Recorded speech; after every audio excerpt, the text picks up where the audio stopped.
दोस्तों, संकट और दुख जब किसी व्यक्ति के जीवन में आता है तो या तो कुछ लोग ऐसे होते हैं जो टूट जाते हैं, या फिर कुछ लोग ऐसे होते हैं जो रिकॉर्ड तोड़ देते हैं। अपने जीवन की कठिनाइयों पर यदि हम गौर करें और अच्छे से विचार करें और उन अनुभवों से हम पाएंगे कुछ नए सबक, कुछ नए फायदे। आइए आज हम यही ढूंढने वाले हैं पवित्र शास्त्र में से। बाइबल हमें कहती है भजन संहिता 119 आयत 71 में, मुझे जो दुख हुआ है वह मेरे भले के लिए हुआ है, जिससे मैं तेरी विधियों को सीख सकूं। दोस्तों, संकट और दुखों में हम कुछ चीज़ों को सीखते हैं। उनमें से 7 महत्वपूर्ण बातों को आज हम डिस्कस करेंगे। पहली बात, दुख और संकट हमें एक नई दृष्टि प्रदान करते हैं।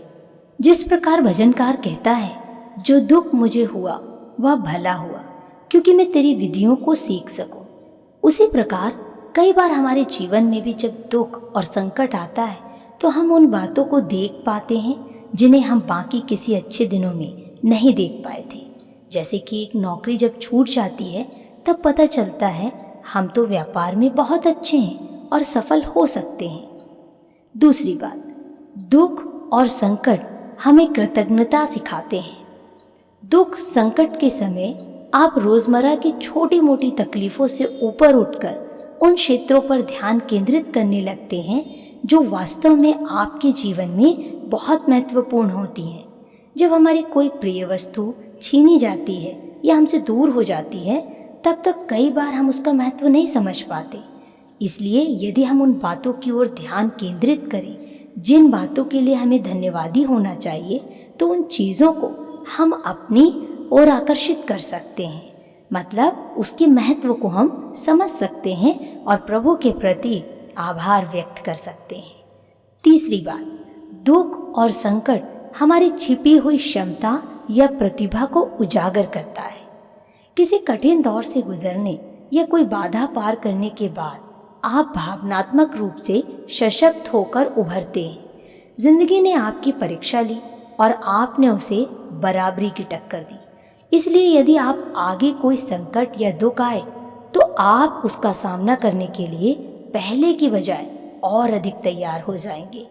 दुख और संकट हमसे हमारा सर्वश्रेष्ठ प्रदर्शन करवा कर ही रहता है, जिसके कारण हमें अपनी उन योग्यताओं के बारे में पता चलता है जिनके बारे में हमें पहले पता नहीं था।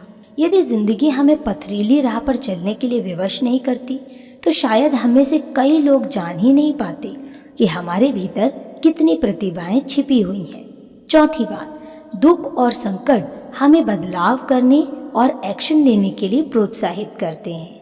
अधिकतर लोग पुरानी प्रचलित मान्यताओं से चिपके रहते हैं, भले ही इसके कारण उनका जीवन कितना ही उबाऊ या दुखदाई ही क्यों ना हो गया हो। अक्सर कोई संकट या मुश्किलों का दौर ही उन्हें समझौते करने के लिए प्रोत्साहित करता है। समस्याएं जीवन का आपको यह समझाने का तरीका होता है कि आप भटक गए हैं, आपको इसे सुधारने के लिए सही एक्शन लेना होगा। पांचवी बात, दुख और संकट हमें मूल्यवान सबक सिखाते हैं। आप अपने जीवन में सेवकाई या किसी कार्य का उदाहरण लें। इसे शुरू करने वाला जब किसी समस्याओं का सामना करके उसमें सफल होता है या असफल होता है और वह दृढ़ संकल्प के साथ उसे लगातार करता रहता है, तो वह अपने अगले कार्य में अभूतपूर्व सफलता प्राप्त करके ही रहता है। छठवीं बात, दुख और संकट एक नया द्वार खोल देती है। सीनेका का कहना है, ऊबड़ खाबड़ राह ही महानता की ऊंचाइयों तक पहुंचाती है। यदि आपके जीवन में एक द्वार बंद हो जाता है तो याद रखिए, कहीं उससे बेहतर एक और द्वार खुलने वाला है, या फिर वह पहले से खुला हुआ है, बस हमें वहां तक पहुंचना है। बेंजामिन फ्रैंकलिन ने कहा, जो चीजें पीड़ा देती हैं वही हमें शिक्षा भी देती हैं। सातवीं बात, दुख और संकट आत्मविश्वास और आत्मसम्मान की भावनाएं जगाते हैं। जब आप अपना पूरा साहस बटोरकर दृढ़ निश्चय के साथ किसी दुख या मुसीबत या बाधा को पार कर लेते हैं तो आप एक आत्मविश्वास अर्जित कर लेते हैं और स्वयं को और अधिक समर्थ महसूस करने लगते हैं।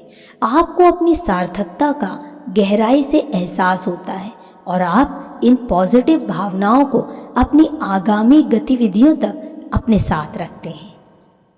दोस्तों, ये थे 7 सबक जो हम सीखते हैं दुख और संकट के समय में, जो विशेष रीति से हम बाइबल में भी पाते हैं।